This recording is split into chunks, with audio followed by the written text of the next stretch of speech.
Hey guys, and welcome to the WODdoc, and welcome to Project 365.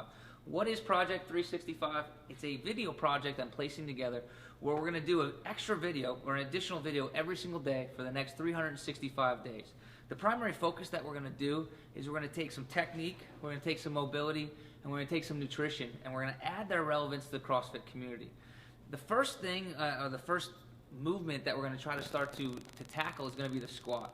Now, I really think that there's three very important pillars. There's three golden rules to the squat. Today, we're going to talk about one of them, but I'm going to expose all three.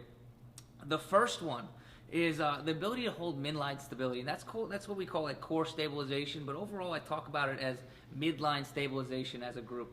The second one is the ability for you to hip hinge or hinge over top of your hips rather than moving your torso as well.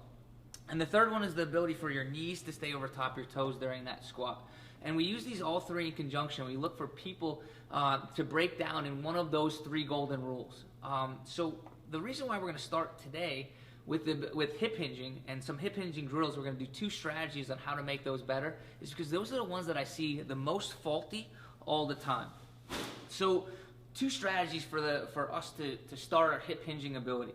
The first one is, if you look at me profile, what I'm going to do is I'm going to take one hand and hold it on my shirt, right around my nipple level. I'm going to take the other hand and I'm going to pull on my butt, right? And what I'm going to do is I have my shoulder width stance. I'm going to pull my shirt forward. And for every inch that I pull my shirt forward, my chest moves forward, my butt is going to move backwards. So what I want to see is I want to see this pulling direction for inch forward, inch backwards, inch forward, inch backwards. That works kind of in harmony. And what you'll see is as I go farther and farther and farther, the weight displaces onto my heels, and I feel like I'm going to fall backwards. I'm going to do one more of those. Pull forward, pull backwards, pull forward, pull backwards, and I feel like the weight displaces so far onto my heels, I feel like I'm going to fall. At that point, right before I feel like I'm going to fall, what I want to see you guys do is break your knees into an athletic stance. This is what we call the 2-inch squat in the place where I coach here. So I'm going to pull forward, pull backwards, pull, pull, pull, pull, pull. I feel like I'm going to fall. And I break onto my knees. I break my knees 2 inches. So we call it the 2-inch squat. The second strategy, which I'd like you guys to see, I kind of jokingly refer to it as the WWF booyah. What we're talking about is we're going to take our hand, place it onto our hip right here, and we're going to place it straight down towards our groin. Other hand onto our hip right here, place it straight down our groin. Now what I want to do is that same thought process, the same premise that I did in the last one, except now what I'm going to do is I'm going to push my hands in. All right, and as you look at my profile, I'm pushing my hands in. The same thing's happening. For every inch that I push my butt backwards and I'm folding over top of my hands right here, my chest is going forwards. The same thing happens. Push backwards, push forwards, push backwards, push forwards, and I fall backwards. I'm going to go ahead and do that again. This time I'm just going to go ahead and fall into that 2-inch squat, the same one I did previously. So I put my hands over top, right on that bone, going down towards my groin. I push back, push back, push back, push back, push back, and my knees break.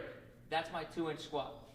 Now guys, this is keeping or assuming that we already have good midline stability and we already are keeping our knees over top of our toes, which are some things that we're going to explore as the week goes on. So just to recap, two strategies on hip hinging. You have the push-pull method and you have what I call the WWF booyah method, right? What I want you guys to do is make sure that we keep a stable torso when you do that, if you guys can.